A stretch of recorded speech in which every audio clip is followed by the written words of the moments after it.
Hello everyone, कैसे हैं आप लोग। Good evening, this is Manjeet Rawat, your online instructor. So guys, एक बार फिर से वेलकम है आपका टीच मी क्लाउड के यूट्यूब चैनल पे। और आज जो बेसिकली हम बात करने वाले हैं एडब्ल्यूएस सॉल्यूशन आर्किटेक्ट एसोसिएट की वीडियो कंटेंट की वीडियो सीरीज की एक अगली वीडियो है। और इस वीडियो में हम आपको डिस्क्राइब करने वाले हैं AWS load balancer services. So एक इम्पॉर्टेंट टॉपिक, एक इम्पॉर्टेंट सर्विस जो हमारे AWS पोर्टल पे अवेलेबल है। If you are planning to be AWS architect तो AWS load balancer you should know about the AWS load balancer services. तो इस particular video में हम आपको प्रॉपर डिटेल दिखाने वाले हैं कि कैसे आप लोड बैलेंसर को कॉन्फ़िगर करते हैं, क्या क्या प्रीरिक्विजिट होगी अगर आप लोड बैलेंसर कॉन्फ़िगर करने का प्लान कर रहे हैं, और पर्पज क्या होगा लोड बैलेंसर को कॉन्फ़िगर करने का। तो सिंपल सी अगर हम बात करें AWS पोर्टल पे, तो जो LB है, LB का इस्तेमाल हम कई तरीके से कर सकते हैं, कई डिफरेंट पर्पज के लिए कर सकते हैं। अगर आप डेटाबेस के लोड को मैनेज करना चाहते हैं, अगर आप फाइल सर्वर के लोड को मैनेज करना चाहते हैं, या आप एक वेब सर्विस होस्ट कर रखें, एक वेबसाइट होस्ट कर रखें, या एप्लीकेशन होस्ट कर रखें, और उस पर नंबर ऑफ हिट्स ज़्यादा बढ़ रहे हैं और आप प्लान कर रहे हो कि उनके लोड को डिवाइड किया जाए, तो लोड बैलेंसर इस केस में हमारी हेल्प करने वाला है। ये पहला स्टेप हुआ, ये पहला टॉपिक हुआ, या पहला पर्पज बोल सकते हैं लोड बैलेंसर का। और साथ ही साथ एलबी का इस्तेमाल हम करते हैं अपने एसएसएल सर्टिफिकेट को कॉन्फ़िगर करने के लिए। मींस अगर आपने प्लान किया है कि आप अपनी वेबसाइट एडब्ल्यूएस पोर्टल के थ्रू होस्ट करना चाहते हैं और उस वेबसाइट पे एसएसएल सर्टिफिकेट लगाना है, तो डेफिनेटली एडब्ल्यूएस का लोड बैलेंसर सर्विस आपको हेल्प करेगा कि कैसे आप एसएसएल सर्टिफिकेट को कॉन्फ़िगर करते हैं। तो प्रॉपर एजेंडा है, प्रॉपर स्टेप है, इसको हम देखने वाले हैं with our AWS portal. Directly हम एडब्ल्यूएस पोर्टल के थ्रू इसको देखने वाले हैं कि क्या क्या स्टेप फॉलो करने पड़ते हैं, और साथ ही साथ हम टाइप्स के बारे में डिस्कस करेंगे कि जो लोड बैलेंसर है वो कितने पार्ट में डिवाइड किया गया है। तो चलिए चलते हैं हम अपने लैपटॉप की स्क्रीन पे और आपको दिखाते हैं स्टेप की क्या क्या स्टेप आपको फॉलो करने पड़ेंगे। तो गाइज, अगर आप फर्स्ट टाइम वीडियो देख रहे हैं या पहली बार चैनल पे विजिट किए हैं तो आप चैनल को सब्सक्राइब कर सकते हो, क्योंकि टीच मी क्लाउड एक ऐसा इकलौता चैनल है जिसमें आपको मिलती है मल्टीपल टेक्नोलॉजी की वीडियो विद 100% लाइव प्रैक्टिकल। वो चाहे माइक्रोसॉफ्ट एज्योर के वीडियो की बात कर लें, आर्किटेक्ट या एसोसिएट की बात कर लें, VMware वर्चुअलाइजेशन की बात करें, या फिर हम अपने AWS सॉल्यूशन आर्किटेक्ट या फिर सिस्टम एडमिनिस्ट्रेटर में MCSA का पार्ट मींस विंडोज 10, विंडोज 7 या सर्वर 2012। तो ये कंप्लीट पैकेज, टेक्नोलॉजी का कंप्लीट पैकेज है टीच मी क्लाउड। अगर आप बेनिफिट उठाना चाहते हैं तो आप डायरेक्टली सब्सक्राइब कर सकते हैं हमारे चैनल को, और प्लेलिस्ट में जाके अपनी रिक्वायरमेंट के अकॉर्डिंग वीडियो को फाइंड कर सकते हैं। तो अभी के लिए पहले हम चलते हैं AWS पोर्टल के ऊपर और आपको दिखाते हैं कि AWS पोर्टल के ऊपर लोड बैलेंसर की सर्विस को कैसे कॉन्फ़िगर किया जाता है विद इंटायर स्टेप। चलिए डेस्कटॉप पे चलते हैं अपने। चलिए हम डेस्क अपने लैपटॉप की स्क्रीन पे आ गए हैं और आपको दिखाते हैं स्टेप कि कैसे आप लोड बैलेंसर को कॉन्फ़िगर कर सकते हैं। तो लोड बैलेंसर को कॉन्फ़िगर करने के पहले कुछ प्री रिक्विजिट है जो आपको पता होनी चाहिए, जो आपको मालूम होना चाहिए कॉन्फ़िगर करने के पहले। तो गाइस, हमने प्लान किया है कि आपको वेब सर्विस के थ्रू लोड बैलेंसर को इस्टेब्लिश कैसे करते हैं वो दिखाते हैं। तो इसके लिए जो प्री रिक्विजिट है, हम क्या करेंगे, 2 डिफरेंट इंस्टेंस परचेज कर लेंगे AWS पोर्टल के थ्रू। तो मान लेते हैं ये अपने पास वेब सर्वर 1 हो गया, ये हमने वेब सर्वर 2 कॉन्फ़िगर कर दिया। ठीक है, 2 सर्वर हो गए और दोनों सर्वर में हम क्या करेंगे, IIS की सर्विस इंस्टॉल कर लेंगे। ठीक है, इंटरनेट इन्फॉर्मेशन की सर्विसेज। अगर आप लिनक्स मशीन या उबंटू मशीन इंस्टॉल यूज़ करना चाहते हैं एज ए वेब सर्वर, तो आपको अपाचे इंस्टॉल करने पड़ेंगे। ठीक है ना, अपाचे सर्विस इंस्टॉल करनी पड़ेगी आपकी लिनक्स मशीन में। साथ ही साथ पोर्ट नंबर 80, क्योंकि अभी हम जो बात करने वाले हैं वो बात करेंगे अपने HTTP पे, मीन्स नॉन सिक्योर पे। उसके बाद हम आपको स्टेप बताएंगे कि कैसे आप अपने लोड बैलेंसर की हेल्प से SSL सर्टिफिकेट को कॉन्फ़िगर करते हैं। ये मशीन्स हो जाएंगी और इन मशीनों को हम ऐड करेंगे अपने लोड बैलेंसर में। कई बेनिफिट हैं लोड बैलेंसर के, वो सभी हम देखेंगे इसमें। चलिए, ये लोड बैलेंसर हो जाएगा और हम जो भी मशीन अपने पास है वेब सर्वर 1 या वेब सर्वर 2, उसको आप यहाँ पे क्या कर लेंगे, अटैच करा लेंगे। ठीक है, एक और छोटी सी इन्फॉर्मेशन हम आपको बता दें, अगर आपके पास सिंगल मशीन है तब भी आप लोड बैलेंसर का इस्तेमाल कर सकते हैं। इट्स नॉट मैंडेटरी कि 2 मशीन होगी तभी आप LB कॉन्फ़िगर कर पाएंगे, क्योंकि आप LB का इस्तेमाल लोड तो बैलेंस करेगा ही करेगा, साथ ही साथ आप SSL को कॉन्फ़िगर करने के लिए कर सकते हैं। अगर आपको लगता है कि आपकी जो वेबसाइट है उस पर ज़्यादा हिट नहीं है, आपकी वर्चुअल मशीन पे ज़्यादा लोड नहीं पड़ना है, तो आप सिंगल मशीन से प्रोसीड कर सकते हैं ताकि आप SSL यूज़ कर सकें। और साथ ही साथ जो आपने डोमेन परचेज कर रखा है, जो कस्टम डोमेन आपने परचेज कर रखा है, उसको भी आप इसमें अटैच कर सकते हैं, उसको भी आप इसमें इस LB के थ्रू मैनेज कर सकते हैं। तो चलिए पोर्टल पे चलते हैं। हम यहाँ पे अपना एक ब्राउज़र ओपन कर लेते हैं और इसमें हम ओपन करने वाले हैं अपनी AWS का पोर्टल aws.amazon.com। इसको हम लॉगिन करा लेते हैं और लॉगिन कराने के बाद सबसे पहला काम रहेगा कि हम इस पर एक वर्चुअल मशीन क्रिएट करते हैं। तो वर्चुअल मशीन में हम यहाँ पे एक सिंगल मशीन क्रिएट कर लेते हैं अपने वर्डप्रेस की, जिसमें थोड़ा सा रियलिटी आए, जिसमें थोड़ा सा लाइव प्रैक्टिकल की फीलिंग आए, क्योंकि आप आईएएस सर्विस नहीं है तो आप वर्डप्रेस भी मैनेज कर सकते हो। हम इसको लॉगिन करा लेते हैं सबसे पहले तो।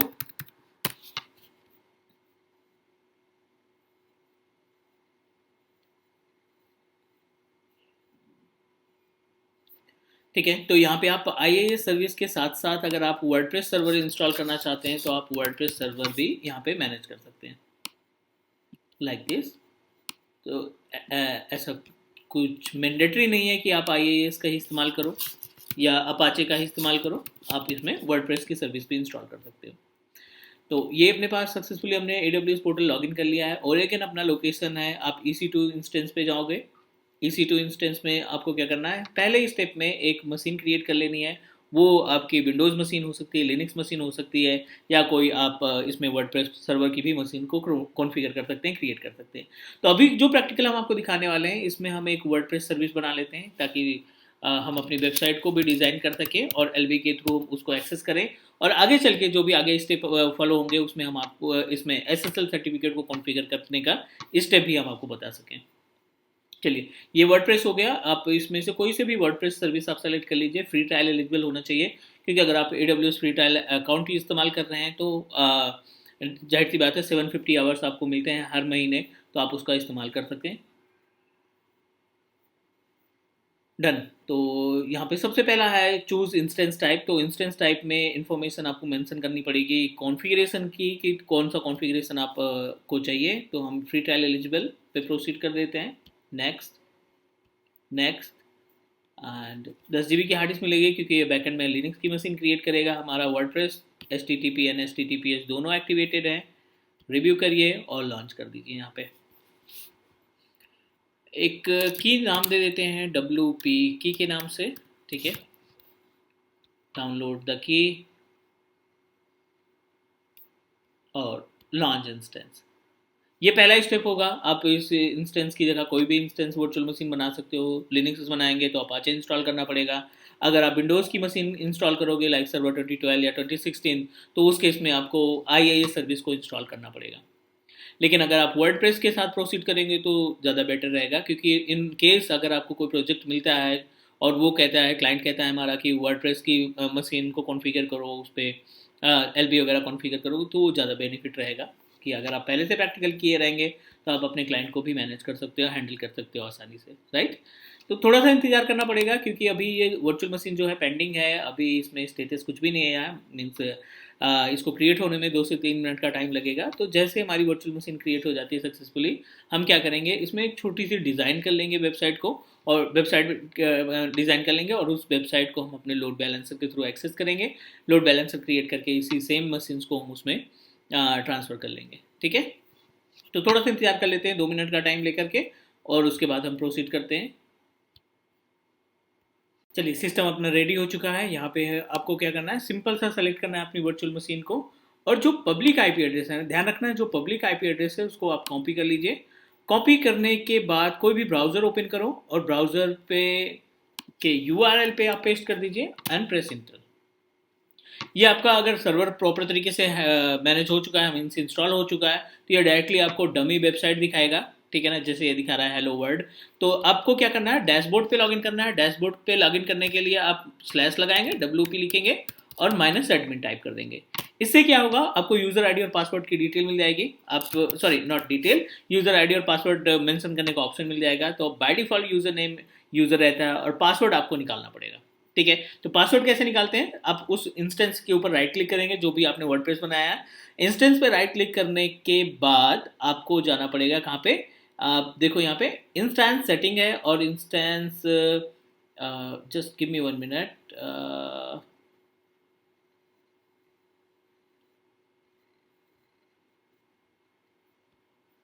नॉट इन सेटिंग, थोड़ा सा ऑप्शन चेंज हुआ है।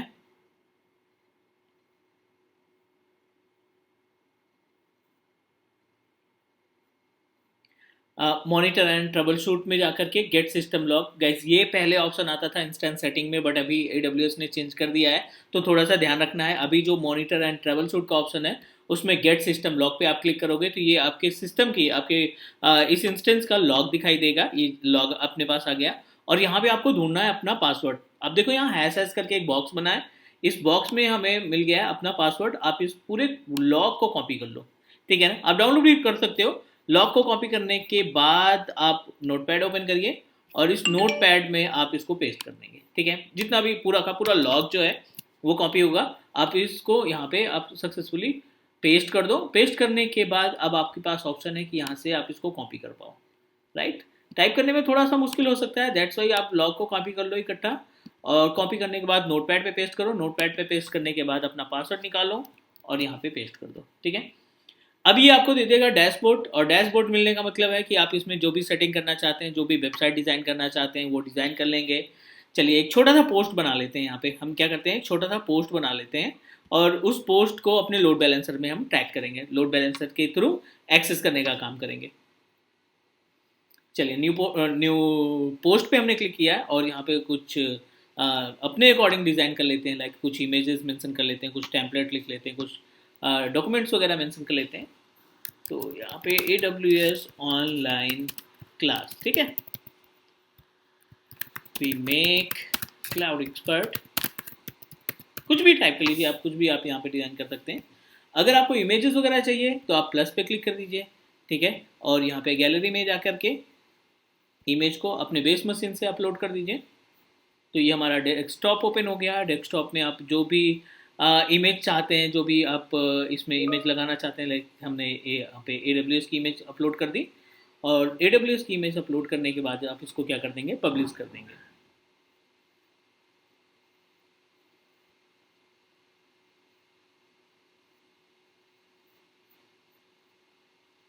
सक्सेसफुली आपने अपलोड किया, अब आप कर दो इसको पब्लिश।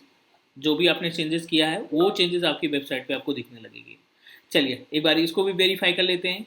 गूगल क्रोम ओपन कर लेते हैं। गूगल क्रोम पे अपनी वर्चुअल मशीन रन कर रही है, ठीक है, एवरीथिंग इज ओके यहाँ तक। अब आप इस पब्लिक आईपी को कॉपी करो, ठीक है। पब्लिक आईपी को कॉपी करने के बाद अब अगर इसको हम क्रोम पे ओपन करा लेते हैं यहीं पे, तो ये हमें जो चेंजेस हमने किए हैं वो चेंजेस यहाँ पे दिखने चाहिए। Online class we make cloud expert, और ये इमेज जो हमने अपलोड की थी। चलिए हमने सिस्टम सेटअप कर लिया है, वर्चुअल मशीन हमारी रेडी हो गई है, वर्डप्रेस हमारा रेडी हो गया है। अब बात आती है लोड बैलेंसर की। तो इसी डैशबोर्ड में रहना है। डैशबोर्ड पे हमने क्लिक किया, इसी टू डैशबोर्ड, और इसी डैशबोर्ड का पार्ट है अपने पास लोड बैलेंसर, ठीक है। यहाँ पे आपको लोड बैलेंसर दिख रहा है, क्लिक करेंगे लोड बैलेंसर को, और 3 तरीके के लोड बैलेंसर ये हमें ऑप्शन देगा क्रिएट करने के लिए। तो हम पहले क्लासिक से स्टार्ट करते हैं, उसके बाद फिर सभी ऑप्शन पे 1 बाय 1 करके गो थ्रू करेंगे। चलिए क्रिएट लोड बैलेंसर पे गए। एक अपने पास एप्लीकेशन लोड बैलेंसर है, दूसरा नेटवर्क लोड बैलेंसर है, और तीसरा क्लासिक लोड बैलेंसर है। अभी हम प्रोसीड कर रहे हैं क्लासिक का, उसके बाद फिर हम आपको एप्लीकेशन और नेटवर्क लोड बैलेंसर बताएंगे। सिंपल सा टाइप करिए, नेम टेस्ट लोड बैलेंसर हमने दे दिया यहाँ पे, ठीक है, और पोर्ट नंबर 80, क्योंकि अपने पास SSL सर्टिफिकेट नहीं है तो आप नेक्स्ट कर देंगे। सिक्योरिटी ग्रुप आपको ध्यान रखना है, वही इस्तेमाल करनी है जो आपने अपनी वर्चुअल मशीन के लिए क्रिएट किया है। तो अभी हमने रिसेंटली जो सिक्योरिटी ग्रुप बना रखा है वो अभी बिटनामी का क्रिएट किया है, तो हमने सेम सिक्योरिटी ग्रुप को प्रोसीड कर दिया, ठीक है, ताकि उसके अंदर पोर्ट जो हमारे बिटनामी में हो वो सेम आ जाए, पोर्ट नंबर 80 और port number HTTP and HTTPS both आ जाए। आप यहाँ पे CP कर देंगे, पोर्ट नंबर 80 यहाँ पे असाइन कर दिया। कोई यहाँ पे चेंजेस करने की नीड नहीं है, सिंपल सा नेक्स्ट करेंगे। जो भी इंस्टेंस आपका रन कर रहा है, ये हमने इंस्टेंस बनाया वर्डप्रेस बिटनामी का, आप जो भी इंस्टेंस रन कर रहा है उसको आप सेलेक्ट करेंगे और अपने लोड बैलेंसर में प्रोवाइड कर देंगे। सिंपल सा स्टेप क्रिएट करेंगे, और जैसे ही हमारा LB क्रिएट होता है थोड़ा सा टाइम लगेगा, it will take up to 300 second, means 4 से 5 मिनट का टाइम लेगा। इंस्टेंसेस पे जाओ, अभी ये आउट ऑफ सर्विस दिखाई पड़ रहा है, मीन्स आपकी जो वर्चुअल मशीन वो अप्रूव नहीं हुई है लोड बैलेंसर से। तो एक बार ये इन सर्विस आ जाए फिर हम अपने वर्चुअल मशीन जो रन कर रही है, जो वेबसाइट रन कर रही है, उसको हम एक्सेस करेंगे लोड बैलेंसर के DNS के नेम के थ्रू। तो चलिए थोड़ा सा इंतजार कर लेते हैं, 300 सेकेंड की बात कर रहा है तो मे बी 2-3 मिनट ये लग जाएगा इसको अप्रूवल होने में। और साथ ही साथ जैसे गाइस हमने बात की कि लोड बैलेंसर का इस्तेमाल लोड को बैलेंस करने के साथ साथ हम इसमें एसएसएल सर्टिफिकेट भी लगा सकते हैं। और साथ ही साथ हम इस लोड बैलेंसर को अपने राउट 53 के थ्रू अपनी जो कस्टम डोमेन आपने परचेज कर रखा है उस कस्टम डोमेन को भी हम इसमें असाइन कर सकते हैं। चलिए यहाँ पे इन सर्विस आ गया है, इसका मतलब आपकी जो वर्चुअल मशीन और आपका जो लोड बैलेंसर है वो प्रॉपर तरीके से काम कर रहा है। अब आप इस डीएनएस नेम को ना कॉपी कर लेंगे, यहाँ तक .com तक कॉपी कर लेंगे, कोई आईपी की नीड नहीं है। और इस डीएनएस नेम को आप किसी भी ब्राउज़र पे जब पेस्ट करेंगे तो आपको वही डेटा दिखेगा जो डेटा हमने हमारी वेबसाइट में है, जो हमने वर्डप्रेस में डिज़ाइन किया है। तो आप देख रहे हो यहाँ पे AWS ऑनलाइन क्लास और नीचे जो भी इमेज हमने अपलोड की थी वो आपको दिखाई पड़ रही है। तो ये इट मीन्स दैट हमारा जो क्लासिक लोड बैलेंसर है वो प्रॉपर तरीके से रन कर रहा है, प्रॉपर तरीके से काम कर रहा है। ठीक है, अगले स्टेप में अगले वीडियो में हम आपको बताने वाले हैं कि कैसे इसमें एसएसएल सर्टिफिकेट लगाते हैं, क्योंकि अभी ये आधा अधूरा प्रैक्टिकल है, नॉट सिक्योर आ रहा है, प्लस ये कोई डोमेन नेम नहीं है। तो हम क्या करेंगे अगली वीडियो में हम आपको डिस्क्राइब करेंगे कि कैसे लोड बैलेंसर को अपने राउट 53 के जरिए कस्टमाइज डोमेन से अटैच करते हैं, और साथ ही साथ देखेंगे कि कैसे हम एसएसएल सर्टिफिकेट को अप्लाई करते हैं। तो गाइज ये था एजेंडा आज की क्लास का, और मिलते हैं कल अनदर वीडियो में, और उसमें हम डिस्क्राइब करते हैं नेक्स्ट स्टेप में। चलो तब तक के लिए thank you, take care and bye bye. जल्दी मिलते हैं अनदर वीडियो के साथ। Bye bye.